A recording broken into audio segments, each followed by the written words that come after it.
From the Frank Beck Chevrolet Studio Annex, it's time once again for Time Out Overtime on the Time Out Overtime YouTube channel. I'm your host, Rick Arsenal.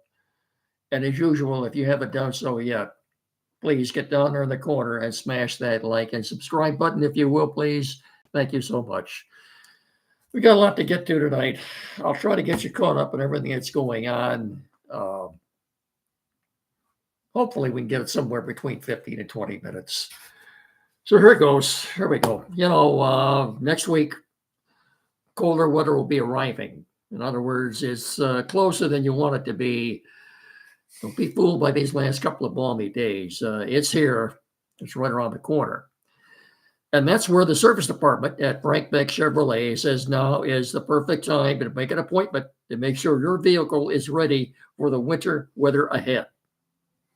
Let them check the strength of your battery, your belts and hoses, wiper blades, antifreeze, and more. And now is the perfect time to get those new set of tires so you don't go slipping and sliding down the highway. And if you don't think your car will make it through another rough Michigan winter, let the sales pros at Beck's help you find a vehicle for all seasons. The 2025s are rolling in nearly every day out of the lot right now, so their selection right now is tops. You can check out their inventory on their webpage at frankbeckchevy.com, or better yet, stop by the dealership on M99 between Hillsdale and Jonesville and let them help you experience the Frank Beck difference.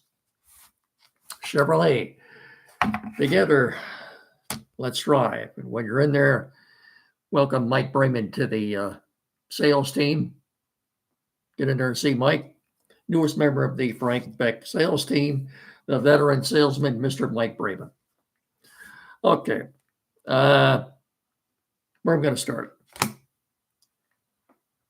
Let's get this Jameson Williams, if you want to call it a situation, out of the way first. Look, the Lions are playing Green Bay in a big game Sunday, nationally televised, 4:25 NFL Fox game of the week. And they should be focused entirely on that. Pardon me.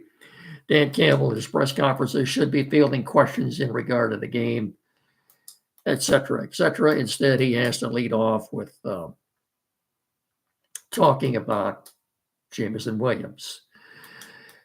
By now, I don't have to tell you the whole thing. His latest escapade, the Lions said they knew about this when it initially happened. He was pulled over after midnight in Detroit. Well, his brother was driving. First of all, Bo Schembechler once said, nothing good ever happens after midnight. Bro, what are you doing out that time of night with your brother? Well, what are you guys doing out that time of night?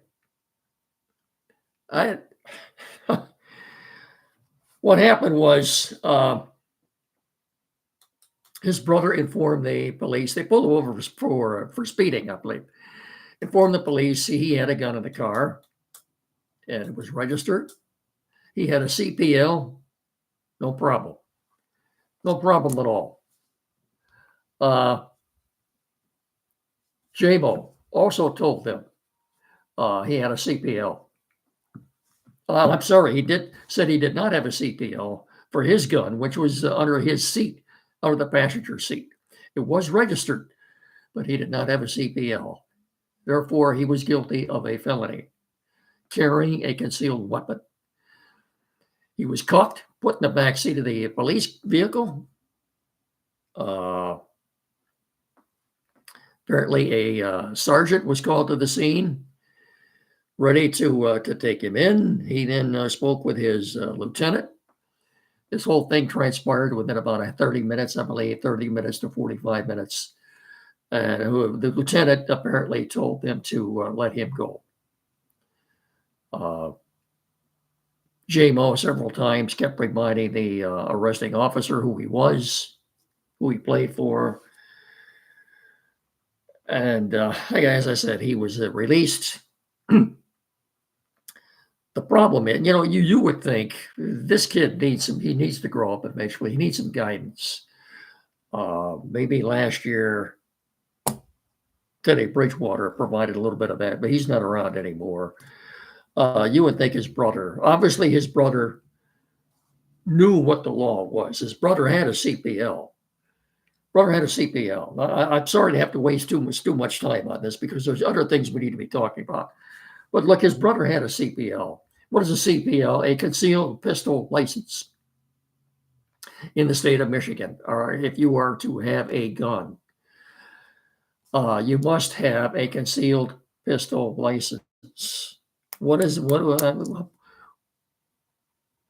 you do to acquire a concealed pistol license? You must take a training class, which is 8 hours of instruction in a classroom, and range time at a pistol range, shooting at least 30 rounds of ammunition. You are made aware of the legal requirements for carrying a concealed pistol in Michigan. You are instructed in safe pistol storage, use, and handling. You are informed and instructed on the fundamentals of pistol shooting. There's a chapter on ammunition. There's a chapter on pistol shooting positions. There's a chapter on methods of avoiding conflict. This is all incorporated into this 8-hour class that you must take in order to get your CPL. After completing the course, you will receive a certificate of completion. You must submit this document when applying for a license at your local county clerk's office. Apparently, his brother did all this. He did not. So Dan Campbell reiterated again the other morning, I think it was Tuesday morning, maybe it was Wednesday morning at his press conference. They've still got his back.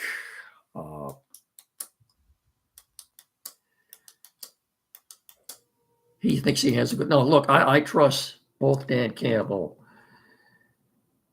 and Brad Holmes' discretion when it comes to determining the context of a player's character. I fully trust. They don't have to prove anything to me. They've proven by now when it comes to the content of a player's character, they're very good as far as passing judgment on them.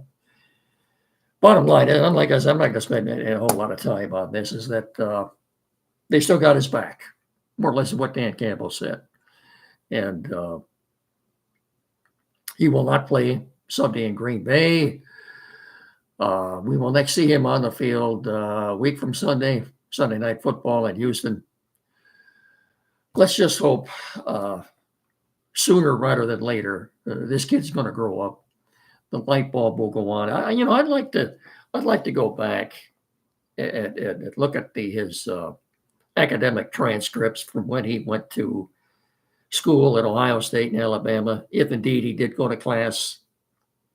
I'd like to see what his GPA was back then. There must be some way of looking that up. Extremely talented athlete, but he's got an issue from the neck up right now. Who's culpable in this? Bottom line is, who's culpable in this right now? In this particular instance, I would say his brother. His older brother, I'm assuming he's an older brother, who had a CPL for his gun. He should have made sure that little bro had one too and insisted that he take the class, go through the proper protocol to get his certified pistol license. If he'd had one, there wouldn't have been any problem. But bottom line is, as I said, Moshe Beckler once said, nothing good ever happens after midnight. Bro, what are you doing out that time of night? Grow up, man. They still got his back. How many more chapters of this we're going to have to go through? Let's hope this is the end of it right now, okay?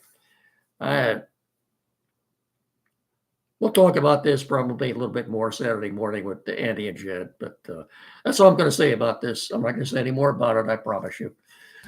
Let's get Michigan State out of the way first. Wolverines 3:30 Saturday are playing the Oregon Ducks, number 1 ranked Oregon Ducks. The last time I looked, depending on where you're looking, Oregon was anywhere from 14.5 to 15.5 point favorites. That's an awful lot of points. That's more than more than 2 touchdowns. I don't see any problem with Oregon covering that spread. Like I don't bet, but if I were betting, I'd take Oregon and I'd lay those points. It won't be much of a game. It's a 3:30 national televised game, but I don't think it'd be very pretty. I think it'll be like the Texas game. The Spartans are 8-point dogs to Indiana. I don't think Indiana will have any problem covering that either. I don't think that'll be a close game. Spartans are what now? 4-4. Michigan is 5-3. I think they'll both get the 6 wins. They'll both get a bowl game, but you look at the remaining schedules as far as Michigan goes. I think they should beat Northwestern at home. That'll be their 6th win. That'll get them a bowl game. Spartans, look at their schedule. They need to win 2 more games yet. Can they do that? Yeah, I think they can. Okay. Red Wings, an embarrassing loss last night to Winnipeg, 6-2. It was 3-2 after 2 periods, and they just didn't show up in the 3rd period. It was ugly. They got booed off the ice. They lost the game 6-2. They're 4-5-1 right now. Look, I say fire Derek Lalonde because he shouldn't have been brought back this year. I'm running out of patience with Steve Yzerman. Is he only here right now at this point because of who he is? Probably. I say he is. Yeah. I see so many of the same things happening with the Red Wings. Sustained play in their own end of the ice. They cannot get out of their own end of the ice. Puck possession. They have a problem with puck possession. They got outshot again last night, almost 2-1. They only had 20 shots on goal, or 21 maybe. It just looks, it's almost like pulling teeth right now for the Red Wings to score a goal. They're bad on the power play. In fact, I think one of the 3rd period goals scored by the Jets last night, I believe Red Wings defenseman Jeff Petrie got an assist, if you can believe that. I'll have to go back. I thought I heard that or saw that. He did. Yeah.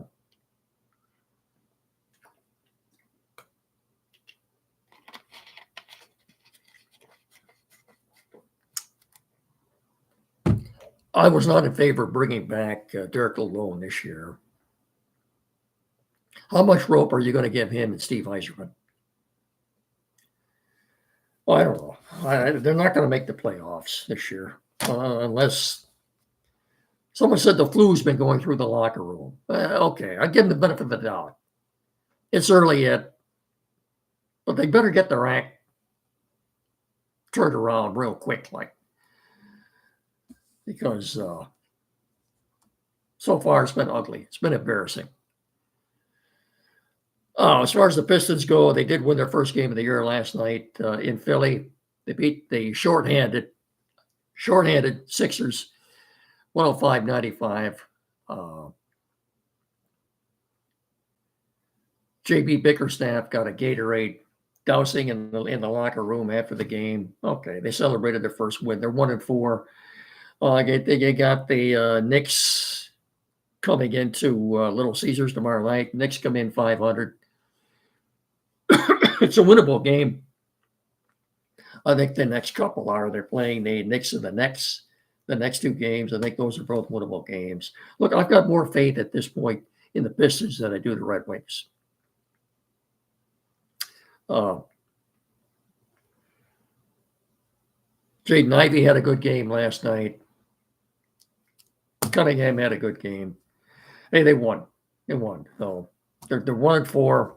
Maybe that'll get them kick-started a little bit. Look, I've said this several times in the past. The schedule makers didn't do them any favors this year. for whatever reason, one of the worst teams in the history ever of the NBA last year. They're starting off playing all these playoff teams, first part of the schedule. Anyway, I think they got the Lakers coming up here too in the not too distant future at Little Caesars. LeBron James and son coming in. How's that working out? Has he scored yet? Has Bronny his little LeBron, has he scored a bucket yet?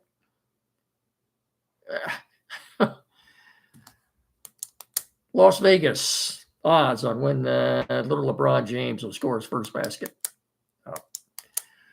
Okay, we'll get this out of the way here, and then I'll have a few things to say about the Lions before we wrap this thing up. As you know, Mickey, get in here. I forgot about you. How can I forget him, huh? No.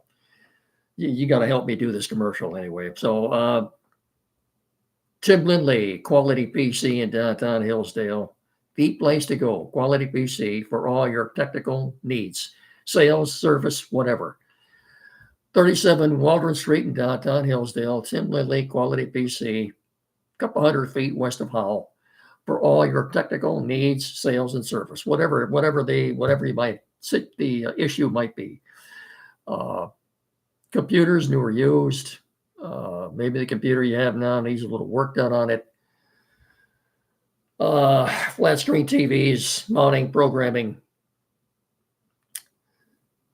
internet installation, printers, new or used, whatever issue you may have, whatever technical issue you may have, this is the guy you want to see. Tim Lindley, Quality PC, downtown Hillsdale, 37 Waldron Street, 517-610-5372, or better yet, get in there and see him. Tell him Mickey and I sent you when you do. Will you please? Thank you. Congratulations to Jared Goff, the first Lion quarterback ever to be named the NFL Offensive Player of the Month. His last 4 games, Goff's quarterback rating, 155. That's insane. That's unheard of. The Lions have averaged their last 4 games 44 points. Goff has completed his last 4 games 85.3% of his passes. That's the best 4-game stretch in the history of any quarterback in the NFL. Is this sustainable? What the Lions offense doing right now, is this sustainable? We'll find out soon enough, won't we? By the way, as far as a little side light for this game on Sunday, Lion defense is second in the league right now in takeaways with 15. Who's first? The team they're playing, the Packers, with 19. Although the Packers have played one more game than the Lions have. They haven't hit their bye yet. So that's another thing to keep in mind. But not only that, Jordan Love, and it looks he's trending toward playing Sunday. If you don't know, he's leading the National Football League in interceptions. He's thrown 9 so far. But again, he's played 1 extra game. I don't think to me, maybe I shouldn't say this. He doesn't look as effective as he did last year for whatever reason. Now watch him turn around and have a good game Sunday against the Lions. The line started out, Lions at 4.5-point favorites. I think it's down to 2.5 now. So the last few days, there has been money coming in on Green Bay, but most of the predictions I see are predicting the Lions will win. I think they will too, but it won't be easy. It looks like another close game, a lot like the Viking game. And again, if the Lions look, the last 2 games, they didn't put any pressure on Sam Darnold to the Vikings, and they didn't put any pressure on Mason Rudolph Sunday.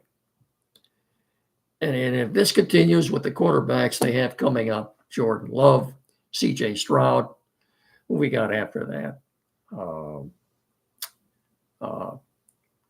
Trevor Lawrence. Then down the line, you've got uh, the Bears, Caleb Williams. No, what point I'm trying to make is that if they can't put any pressure on the quarterback, that's going to really affect their effectiveness on defense.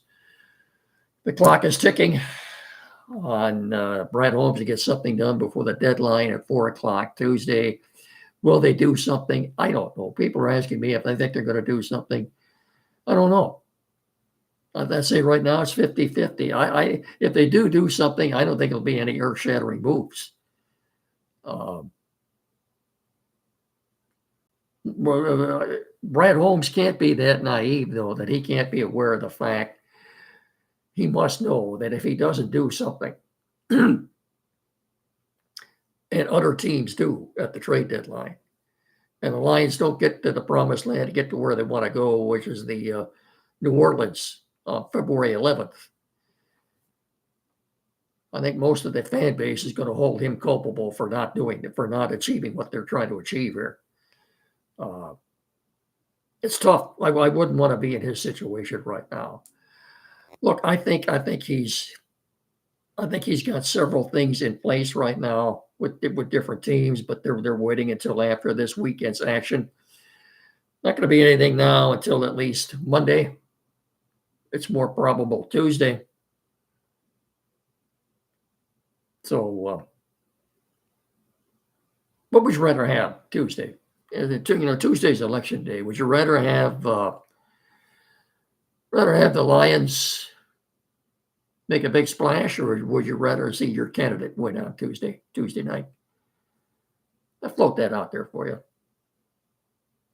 Maybe we'll ask you that too on Saturday morning with Andy and Jed. No, anyway, food for thought. Interesting. That's going to do it. Don't forget, like I said, we'll talk to you Saturday morning from 9 to 10 here locally on WCSR 92.1 FM with Andy and Jed. I'll talk to you again Saturday afternoon before the Michigan State games. Trying to get you to do a segue into that. So in the meantime, please remember, treat each other with respect. Oh, I wanted to mention too, before we sign off here, Dodgers, as you probably have heard by now, have won the World Series. Now, they won the World Series in abbreviated season in 2020, which was the COVID season. They had played an abbreviated schedule that year, of course. I lived in LA for 13 years. And again, the destruction that took place last night after the game in Los Angeles is disgusting. Just no place for it. People will find any excuse, I guess, to go out and start looting and burn things. And it's sad. I'm not going to go into everything that happened. All you have to do is watch the news. They'll tell you that. But suffice to say, I'm glad I don't live out there anymore. You couldn't pay me enough money just to go back for a visit. People will find any excuse to destroy, cause destruction, loot, take something that doesn't belong to them, anything. I was not out there for the Rodney King riots, but that was not a good situation either.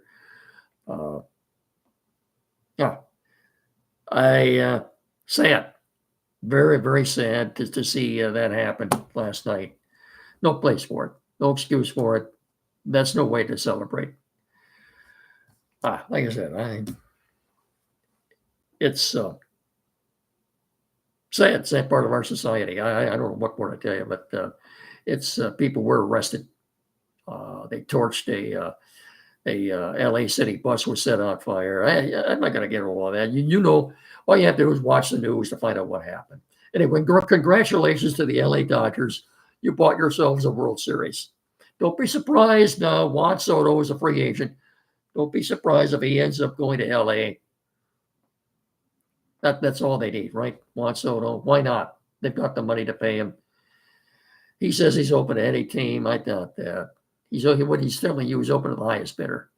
That's what he's telling you. Anyway, okay, that's enough of that.